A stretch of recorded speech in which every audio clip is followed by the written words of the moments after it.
안녕하십니까. 만화공인중개사의 저자 이용훈입니다. 오늘은 민법 및 민사특별법 실전 문제풀이 제1강 시간으로서 1번부터 10번까지 여러분들과 함께 공부를 하는 날입니다. 이 민법 및 민사특별법은 물론 우리가 본 강의를 할 때도 정규 강좌, 그리고 용어 해설, 기본 강좌 할 때도 여러분들이 느끼셨겠지만 문장이 깁니다. 그리고 문장 하나하나를 암기하려고 하시면 안 되고 하나하나 뜻을 음미하면서 이해를 하면 참 재밌으면서도 이해가 잘 갑니다. 마찬가지로 문제풀이 할 때도 여러분들이 문장 하나하나, 지문 하나하나를 이해를 자꾸 하시려고 그러고 그 뜻을 아시면 이게 재밌는데 문장이 워낙 길다 보니까 헉 하고 그냥 한숨부터 나오는 경우가 많습니다. 그러나 절대로 힘들어하지 마시고 여러분 선배들도 다 그 과정을 겪었습니다. 한 번 봐서 이해가 안 가면 두 번, 세 번 우리가 기본서를 공부하였듯이 이 문제풀이 역시 한 번 봐서 이해가 안 가면 두 번, 세 번 반복해서 본다는 마음으로 공부하시면 재밌을 겁니다. 자, 이제부터 저와 함께 민법 및 민사특별법의 문제풀이 세계로 들어가 보도록 하겠습니다. 자, 지금부터 1번 시작하겠습니다. 1번 권리 변동에 관한 설명 중 틀린 것은 자, 18의 기출문제였습니다. 1. 건물을 신축한 경우 신축, 원시취득이죠. 원시취득에 해당한다. 정확하게 설명되어 있습니다. 2번 갑이 을 소유의 토지를 저당 잡는 경우 이는 설정적, 그죠? 저당권 설정이죠? 맞습니다. 3번 1순위 저당권이 소멸되어 2순위 저당권이 승위 순위로 할 경우는 작용상의 변경입니다. 이 권리는 내용상 변경이 아니라 작용상 변경입니다. 자, 이건 틀렸네요. 네 번째, 갑이 소유하는 가옥을 을에게 매각하여 그 소유권을 상실한 경우 이는 권리의 상대적 소멸이다. 맞습니다. 5번, 상속에 의하여 피상속인이 가지고 있던 권리가 상속인에게 승계된 경우 권리의 이전적 승계다. 맞죠? 자, 피상속인은 이제 돌아가시는 분이고 상속인은 그 상속을 받는 아들이라고 생각하면 이해가 빠릅니다. 맞습니다. 다 오고 하나만 X 틀린 걸 고르니까 1번은 3번이 되겠습니다. 다음 2번 문제입니다. 2번 단독행위가 아닌 것은 자 단독행위가 아니니까 계약이나 합동행위를 찾으라는 얘기입니다. 1번 합의 해제 자 합의란 말이 있네요. 혼자 합의합니까? 같이 합의하죠. 자 해제라는 것은 단독행위 맞습니다. 그 해제권자가 일방적 의사표시를 해서 계약을 소멸시키는 건데 해제, 합의 해제라는 거는 해제 계약에 해당이 됩니다. 계약에 해당되죠. 이거는 바로 계약이다, 계약. 단독행위가 아니라 계약에 해당이 됩니다. 그래서 해제 청약과 해제 승낙에 따라 계약의 효력을 소멸시키는 계약입니다. 자, 단독행위 아니죠. X. 두 번째, 청약의 철회. 자, 단독행위 맞고요. 의사표시의 취소, 단독행위 맞습니다. 법정 대리인의 동의도 단독행위 맞고, 무권 대리 행위에 대한 본인의 추인 역시 단독행위 맞습니다. 다 오고 하나만 X. 그래서 2번은 답이 아닌 걸 고르니까 1번이 정답이 되겠습니다. 다음 문제를 보겠습니다. 자, 3번 법률 행위에 관한 설명, 관한 옳은 설명을 모두 고른 곳은 자, 이거 주의해야 됩니다. 이런 문제 잘 나오는데 옳은 걸 고르는 게 꼭 틀린 거 고르는 분들이 있어요. 착각이 좋은데 요거는 OX로도 잘 해결이 안 돼요. 이제 하나씩 보겠습니다. 기업, 법률 행위가 효력 요건을 갖추지 않더라도 당사자가 의도한 법률 효과가 발생한다. 아니죠. 효력 요건을 갖춰야 효력이 발생하는 거예요. 발생하지 않는다. 그러면 X를 딱 하십시오. 이렇게. 두 번째, 법률 행위의 규범적 해석은 자, 규범적 해석은 당사자의 내심적 의사가 가지는 주관적 의미를 확정하는 것이다. 틀렸죠? 여러분들 머릿속에서 규범적 해석에 대한 게 딱 떠올라야 되고 당사자의 내심적 의사를 주관적 의사 확정하는 거 그러면 자연적 해석이 떠올라야 됩니다. 자, 당사자의 내심적 의사 가지는 주관적 의미를 확정하는 것이다. 요거는 자연적 해석입니다. 자연 그대로 본인이 갖고 있는 의사를 하는 거고 규범적 해석은 규범이 있는 거 어떤 모범이 되는 규범이 있는 겁니다. 즉 상대방의 입장에서 그 당사자가 표시한 그 표시 행위의 객관적 의미를 밝히는 거예요. 규범적 해석은. 자, 이것도 틀렸습니다. 디귿 대리권 수여 행위는 위임장을 작성 교부하지 않더라도 성립하는 불요식 행위다. 그렇죠. 특별한 형식이 필요한 건 아닙니다. 구두, 말로도 대리권을 수여할 수 있습니다. 맞는 지문입니다. 리을, 타인의 재산을 증가시키지 않으면서 행위자의 재산을 감소시키는 법률 행위는 출연 행위가 아니다. 그렇죠. 비출연 행위라고 합니다. 맞습니다. 자, 그러면 이런 경우는 기역, 니은 아니면 디귿, 리을 이렇게 답이 되는 거예요. 몰아서 가니까. 근데 옳은 것을 모두 고른 거니까 답은 디귿하고 리을이 되는 겁니다. 이렇게. 근데 깜빡하고 틀린 거 고르는 분들이 있어요. 반드시 보기에 이렇게 맞는 거 지문, 틀린 거 지문 같이 넣어요. 만약에 법률행위에 관한 설명을 한 것이다. 틀린 것을 모두 고른 것을 하면 1번이 답입니다. 그러나 옳은 것을 고르는 건지 틀린 것을 고르는 건지 반드시 여러분들이 확인을 하셔야 됩니다. 자, 여기서는 옳은 것을 모두 고른 거니까 답은 5번이 되겠습니다. 다음 4번 문제를 같이 보도록 하겠습니다. 4번 불공정한 법률 행위에 관한 설명 중 옳은 것은 자 불공정한 법률 행위에 관한 설명 중 옳은 것입니다. 1. 대리 행위의 경우 경솔과 궁박은 대리인을 기준으로 뭐 이상하죠? 여러분들 우리 기본서 배울 때 경무대라고 기억나세요? 경무대. 경솔과 무경험은 대리인을 기준. 나머지 궁박은 본인을 기준. 자, 궁박이 아니죠? 무경험이라고 해야 돼요. 판단하지만 무경험은 본인을 기준으로, 무경험은 대리인 기준입니다. 틀렸죠? 1번 틀렸습니다. 자, 2번 대가적 출연이 없는 무상행위도 불공정한 법률행위가 될 수 있다. 될 수 없죠. 대가적 출연이 없기 때문에 이 무상행위는 불공정한 법률행위가 될 수 없습니다. 그러니까 이거 뭐 기부라든가 증여 같은 거 생각하면 돼요. 내가 누구에게 기부한 거예요. 그러면 상대는 나에게 준 게 없어도 불공정한 법률행위는 아니죠. 자, 근데 될 수 있다라고 그랬으니까 틀린 지문이 되는 겁니다. 3번 급부와 반대급부 사이에 현저한 불균형이 존재하면 자, 급부와 반대급부 사이에 현저한 불균형이 존재해야 됩니다. 일단 불공정한 법률행위가 되면 여기까지는 맞는데 궁박, 경솔, 무경험은 추정된다. 추정되는 건 아닙니다. 이건 증명을 해야죠. 주장하는 사람이. 틀렸습니다. 4번 경매에 의한 재사건 이전의 경우에도 불공정한 법률행위가 성립할 수 있다. 경매 같은 경우에는 국가기관에서 하는 법원에서 행하는 법률 절차에 의한 매각행위입니다. 그래서 1억 원짜리 부동산이 여러 번 유찰돼서 2천만 원에 팔린다 하더라도 1억 원짜리가 2천만 원에 팔린다면 일반적으로는 불공정한 법률행위에 요건이 해당될 수 있지만 경매는 그런 거 없습니다. 그냥 팔린 겁니다. 그래서 불공정한 법률행위가 성립할 수가 없습니다. 이걸 만약에 불공정한 법률행위라고 그러면 누가 낙찰받으려고 그럽니까? 기껏 낙찰받았는데 야 불공정한 법률행위니까 도로 원상복귀 하면 경매에 참여하는 사람이 없게 됩니다. 그래서 이거는 법률의 안정을 위해서 불공정한 법률행위가 경매에는 적용되지 않습니다. 5번 토지 매매가 불공정한 법률행위로 무효이면 그 토지를 전득한 제3자는 선의이더라도 소유권을 취득하지 못한다. 이게 뭔 얘기냐면 A에게서 B로 토지가 갔는데 이게 불공정한 법률행위, 소유권이 이제 잘못됐다는 얘기죠.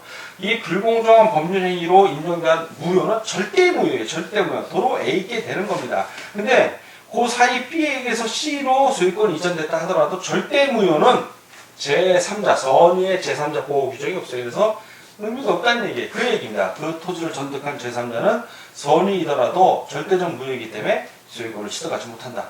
정확하게 표현하고 있습니다. 그래서 4번은 옳은 것을 고르는 거니까 5번이 정답이 되겠습니다.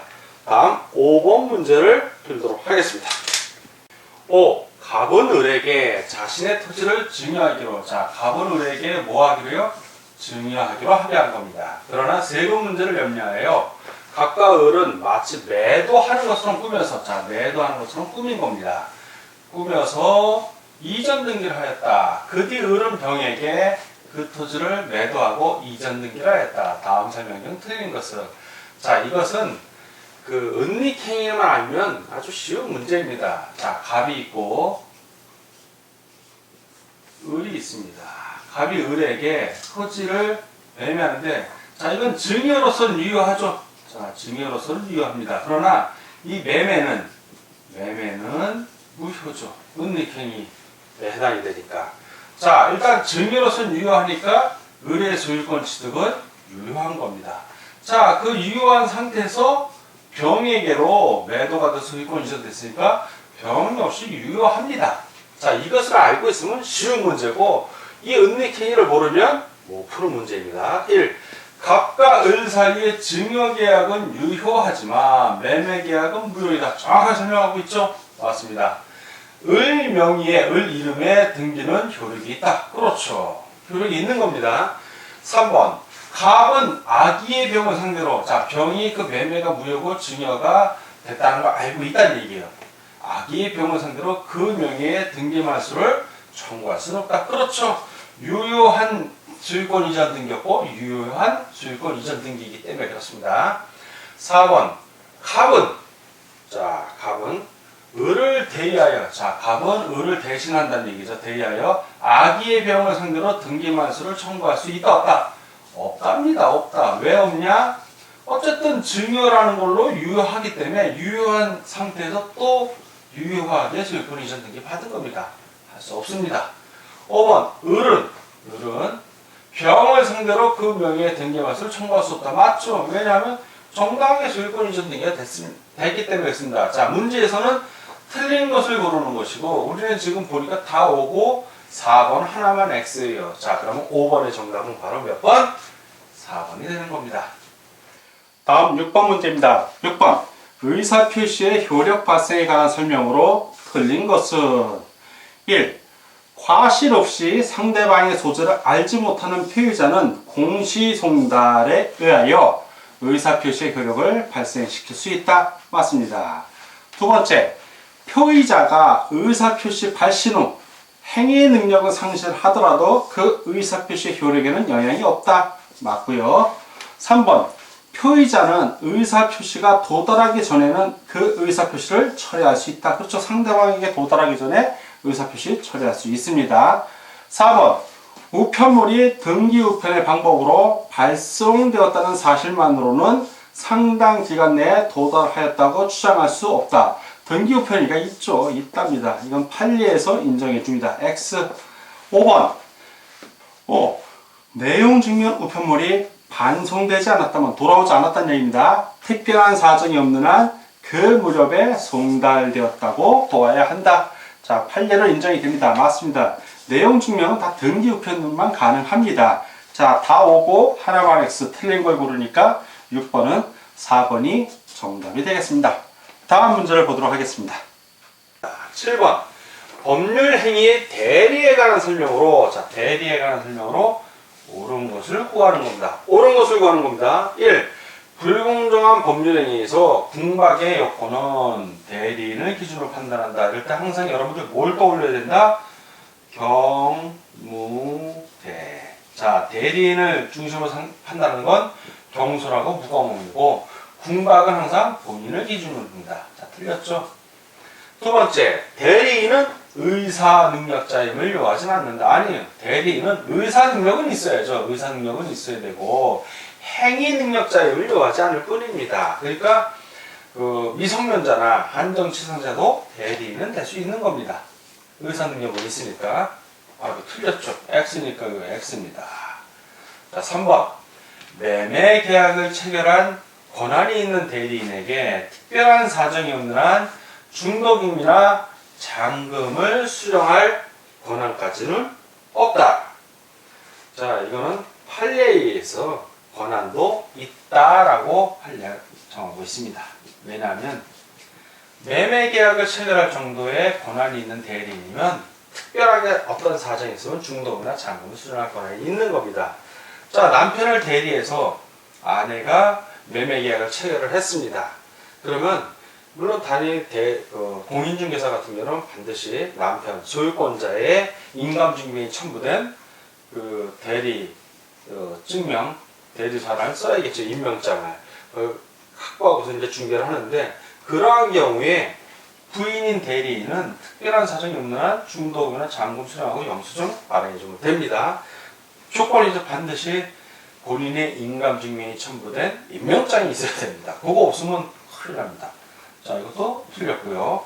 4번 대리인이 본인을 위하여 대리 행위를 한다는 취지를 인식할 수 있을 정도의 표시만으로 그거만으로 대리관계는 성립이 됩니다. 근데 여기는 볼 수 없다고 했으니까 틀렸죠.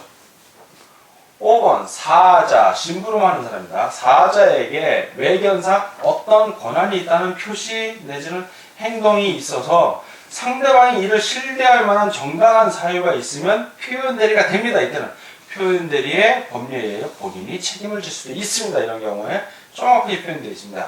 다 X가 하나만 O, 옳은 것을 구하니까 7번은 5번이 정답이 되겠습니다. 다음 8번 문제를 보도록 하겠습니다. 8번 문제입니다. 8. 갑의 임의 대리인 을이 갑의 승낙을 받아 병을 복대리인으로 선임하였다. 병의 복대리권 소멸사유에 해당하지 않는 것은, 이거는 대리권의 소멸사유 사사성파만 알면 다 해결이 됩니다. 사사성파. 자, 본인의 사망, 대리인 사망, 그리고 대리인 성년 후견 개시, 대리인 파산 선고, 요거만 알면 복대리인도 여기 그대로 적용되니까요. 자, 1. 갑의 사망. 자, 본인이 사망했으니까 소멸사유에 해당 맞습니다. 자, 2번 병의 사망. 복대리인 병이 사망했으니까 역시 소멸사유에 해당 맞습니다. 3. 병의 한정 후견의 개시. 한정 후견이 아니죠. 성년 후견입니다. 성년. 그래서 성년 후견 개시가 된 사람을 피성년 후견이라고 합니다. X. 4. 병의 파산. 예, 파산 해당되고요. 5. 갑의 을에 대한 수권행위 철회. 그렇죠. 본인이 대리인에 대한 수권행위 철회를 했으면 복대리인도 역시 수권행위가 소멸이 되는 겁니다. 그래서 해당이 됩니다. 다 오고 하나만 X. 해당하지 않는 걸 고르니까 8번은 3번이 정답이 되겠습니다. 다음 문제를 보겠습니다. 9번 문제입니다. 9번 무효와 취소에 관한 설명으로 틀린 것은 1. 법률 행위가 취소되면 원칙적으로 소급하여 무효로 된다. 맞습니다. 2번 확정적 무효인 법률 행위도 추인하면 유효한 법률 행위가 된다. 확정적 무효인 법률 행위는 추인하여도 무효입니다. 이건 추인하여도 무효. 다만 이 무효인 법률 행위를 추인하여도 무효지만 그 당사자가 그 무효임을 알고 추인한 때는 새로운 법률 행위를 한 것으로 봅니다. 그 단서 조항도 좀 알아두시기 바랍니다. 그래서 2번은 X. 3. 일정한 요건 아래 법률 행위의 일부를 취소할 수 있다. 맞고요. 4번 추인 가능 시점 이후 취소권을 행사할 수 있는 3년은 제척기간이다. 맞고요. 5번 법정 대리인은 취소 원인의 소멸 전에도 제한 능력을 이유로 취소할 수 있는 법률 행위를 추인할 수 있다. 맞습니다.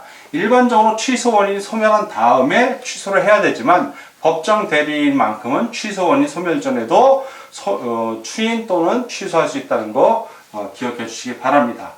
자, 그래서 9번은 다 X고, 다 O고 하나만 X. 틀린 걸 고르니까 2번이 정답이 되겠습니다. 다음 문제를 보겠습니다. 10번 법률 행위의 무효 또는 취소에 관한 설명으로 틀린 것은 1. 무효 행위의 추인은 명시적인 의사표시로 해야 한다. 자, 명시적, 구체적인 뭐 말이나 아니면 그 문서에 의해서 해야 된다 이 말인데 이 추인은 그 특정한 방식을 요하지 않습니다. 그래서 명시적으로 할 수도 있고 묵시적, 말 안 하는 것도 추인이 될 수 있습니다. 때로는. 그래서 명시적 또는 묵시적인데 여기는 명시적인 의사표시를 해야 한다. 명시적인 의사표시로 할 수 있다면 맞는 지문이지만 해야 한다고 했기 때문에 이거 틀린 지문이 되겠습니다. 2. 법정 대리인은 취소 원인 종료 전에도 추인할 수 있다. 보통은 취소 원인 종료 후에 추인하지만 법정 대리인에 한해서 취소 원인 종료 전에도 추인할 수 있습니다. 3. 취소할 수 있는 법률 행위를 추인한 자는 그 법률 행위를 다시 취소하지 못한다. 그렇죠. 추인했으면 이미 효력이 발생했기 때문에 다시 취소할 수 없습니다. 맞습니다. 동글뱅이. 4번 법률행위의 취소를 당연한 전제로 한, 즉 법률행위 취소를 전제로 한 소송입니다. 그래서 그러한 소송을 이행 청구, 법원에 청구한 겁니다. 어떠한 그 취소를 전제로 한 이행을 청구한 겁니다. 이런 이행 청구에는 취소의 의사표시가 포함되어 있다고 볼 수 있죠. 그렇죠. 당연히 볼 수 있습니다. 자, 이건 대법원 판례로 인정이 된 겁니다. 5번. 당사자 쌍방이 각각 취소 사유 없이, 어떤 취소의 사유 없이 법률 행위를 취소한 경우 쌍방이 모두 취소의 의사표시를 하였다는 사정만으로도 그 법률 행위의 효력이 상실되는 것은 아니다. 그렇죠. 쌍방이 취소의 의사표시를 하였다는 사정만으로 효력이 상실되는 건 아닙니다. 이건 대법원 판례에 나온 얘기입니다. 다 오고 하나만 X 틀린 걸 고르니까 10번은 1번이 정답이 되겠습니다. 자, 수고하셨습니다. 오늘 첫 시간이었는데 여러분들 소감이 어땠는지 모르겠습니다. 아마 생각보다 쉬웠다 하시는 분도 있을 것이고 극히 소수겠지만 역시 문제는 문제네요. 이렇게 느끼는 분들은 많으실 겁니다. 그러나 이 문제풀이 과정을 통해서 여러분들이 실전에 임했을 때 당황하지 않고 그리고 차분히 문제 풀 수 있는 내공이 쌓인다 생각을 하시면 아주 즐거운 시간이셨을 겁니다. 자, 이와 같은 마음으로 앞으로 2강, 3강, 4강 계속 진행해 나가도록 하겠고 여러분들도 계속해서 저와 함께 같이 문제 풀길 바랍니다. 자, 오늘 강의 듣느라고 수고하셨습니다. 다음 시간에 뵙겠습니다. 감사합니다.